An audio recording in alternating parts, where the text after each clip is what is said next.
Assalamualaikum warahmatullahi wabarakatuh.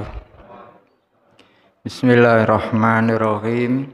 Innal hamdalillah nahmaduhu wa nasta'inuhu wa nastaghfiruh wa na'udzu billahi min syururi anfusina wa min sayyiati a'malina may yahdihillahu fala mudhillalah wa may yudlil fala hadiyalah. Allahumma shalli wa sallim wa barik ala Muhammad wa ala ali Muhammad kama sallaita ala Ibrahim wa ala ali Ibrahim innaka Hamidum Majid. Amma ba'du. Ma'asyiral muslimin wal muslimat jamaah salat zuhur yang dirahmati Allah taala. Siang ini kita akan membahas satu hal yang sangat penting di dalam Islam, yaitu ada 3 hal merupakan benteng yang kokoh bagi Islam. Rasulullah sallallahu alaihi wasallam telah menyampaikan kabar ini kepada para sahabat. Kemudian hadis ini hadis sahih yang diriwayatkan oleh Imam Muslim. Satu hari Rasulullah bertanya atau memberikan satu penjelasan kepada para sahabat, ala adullukum ala ma yamhullah bihil khotoya wa yarfa'u bihid darajat. Qalu bala ya Rasulullah. Rasulullah dawuh, sahabat, apakah kalian mau saya beri petunjuk tentang sesuatu yang bisa menghapus dosa dan sesuatu yang meninggikan derajat kita? Kemudian sahabat matur, qalu bala ya Rasulullah, nggih kula kersa panjenengan paringi pituduh. Kemudian Rasulullah menjelaskan ada hal yang bisa menghapus dosa kita dan sekaligus meninggikan derajat kita, khususnya nanti di akhirat, yaitu di surga. Kemudian Nabi menjelaskan secara terperinci ada 3 hal yang bisa menghapus dosa dan sekaligus meninggikan derajat kita, yaitu 1, isbaghul wudu alal makarih, menyempurnakan wudu pada saat yang tidak disenangi, yaitu dingin sekali atau panas sekali. Kalau di Arab Saudi, kalau musim panas, itu air panasnya juga luar biasa.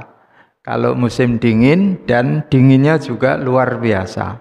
Kita juga merasakan di Indonesia ini di sebagian daerah, kalau musim dingin, subuh dinginnya juga terlalu dingin. Maka di sini penjelasan pertama adalah waktu-waktu yang seperti itu kok kita bisa wudu yang sempurna, ya, maka Allah akan menghapus dosa kita dan meninggikan derajat kita.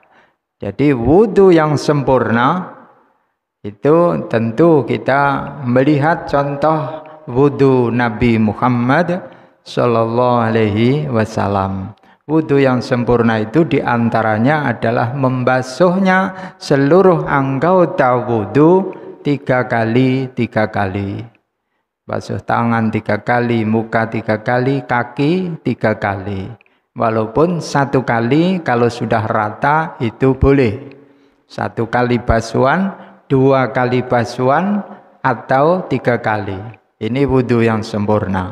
Kemudian diawali dengan basmalah, diakhiri dengan doa wudu. Itu diantara isbaghul wudu yang harus kita sempurnakan wudu itu. Karena wudu ini Bapak Ibu semua merupakan syarat sahnya sholat. Apabila wudu kita sempurna sesuai petunjuk Nabi, maka akhirnya sholat kita diterima oleh Allah Ta'ala.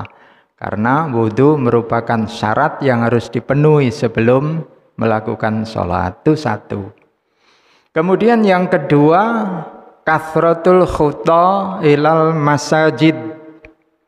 Benteng Islam ini nanti Rasulullah di akhir hadis ini akan dijelaskan. Kita diperintahkan oleh Rasulullah untuk banyak langkah kita ke masjid.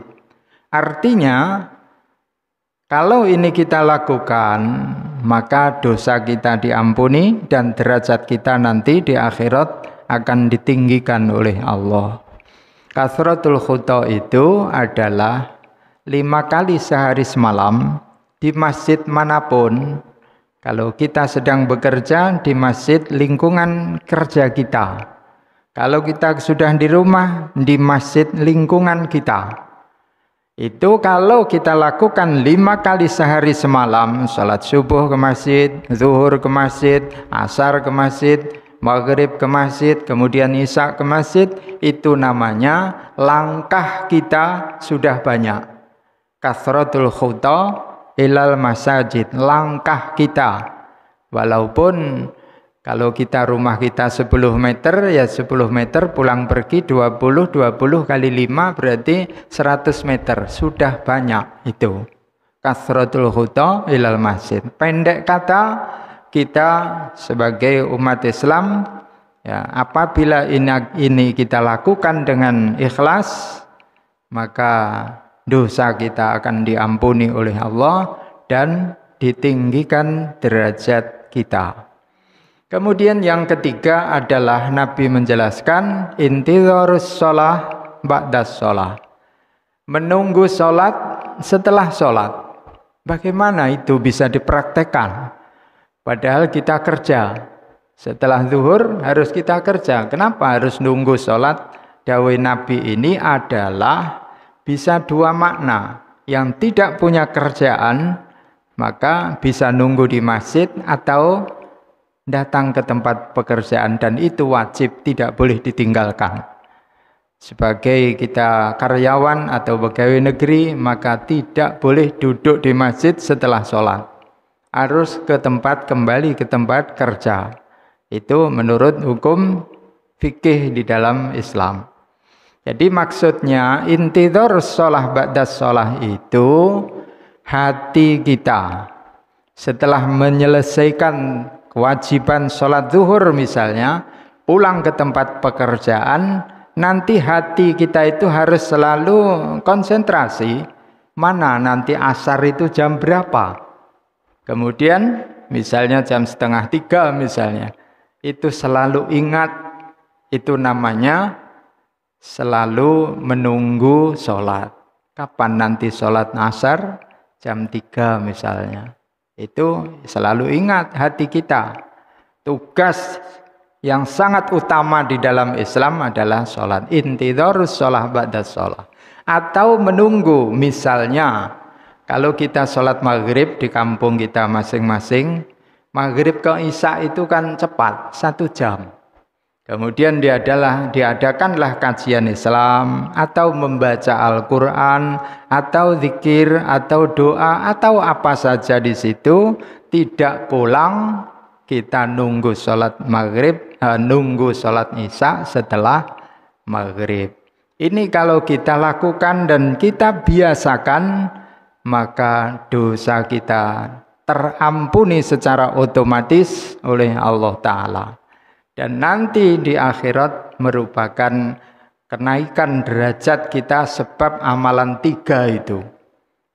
Kemudian di penghujung hadis ini Rasulullah menjelaskan, fadzalikumur ribat, fadzalikumur ribat, fadzalikumur ribat. Itu adalah benteng yang kokoh bagi kalian menjaga Islam. Jadi 3 hal itu kelihatannya barang yang ringan ya, barang yang tidak begitu berbobot, tetapi ini bobotnya luar biasa, merupakan salah satu benteng Islam. Kalau kita mau mengukur Islam ini sampai tahun berapa ada di Indonesia, itu bisa diukur dari kegiatan 3 ini, sepanjang mana umat Islam memakmurkan masjid. Kalau umat Islam seperti yang dijelaskan oleh Rasulullah melakukan 3 hal itu, kita bisa bangga, kita optimis Islam akan panjang umurnya di satu negeri khususnya, negeri kita yang tercinta ini. Tetapi manakala masjid ini selalu sepi, tidak ada kegiatan jamaah, bahkan sebagian masjid itu mati, ya. Masjid kita ada yang zuhur itu tidak buka, ya. Ini kalau banyak nanti bahaya ini, ya. Di masjid sana zuhur tidak ada adzan, tidak ada jamaah, ini tanda Islam di situ akan mati. Ini sudah ada, ya. Masjid yang zuhur tidak buka, itu tidak boleh itu. Lah itu tugas semua, apakah tidak ada yang pensiun, ya. Kok menjadi pegawai semua satu kampung, satu RT, tidak mungkin, ya. Pasti ada yang lanjut usia, pasti ada, ya, siapa yang harus adzan. Maka takmir masjid itu pertama kali tugasnya adalah mengatur siapa yang adzan. Ini untuk mengukur kekuatan Islam hanya di situ, ya, hanya di situ. Adakah orang yang adzan? Adakah ditegakkan jamaah 5 waktu? Kalau ini masih ada, kita masih optimis, Islam masih ada, masih eksis di daerah itu.